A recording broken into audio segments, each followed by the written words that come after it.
Hi everyone, here we've got a GIGASET GS190 and let me share with you how to clear browsing data on this device. So first of all, we have to obviously open the browser. In my case, it will be Google Chrome, so let me tap on it. And here we have to tap on this three dots icon in the right upper corner.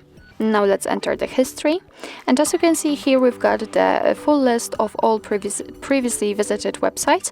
Of course, you can remove all of them one by one manually just by tapping on this X button right next to it. But if you'd like to remove if your browsing history is wider, then you can remove it with only 1 or 2 clicks. So just tap on clear browsing data, and as you can see, we've got some basic and advanced options. And in basics, we've got browsing history, so here we can remove the list we just saw, cookies and site data, and cached images and files. And in advanced, we've got also saved passwords, autofill from data, and site settings.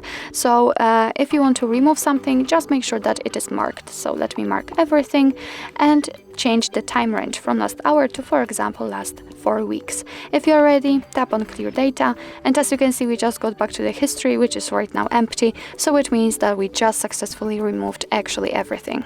So actually that's all. This is how to clear browsing data in your GIGASET GS190. Thank you so much for watching. I hope that this video was helpful, and if it was, please hit the subscribe button and leave the thumbs up.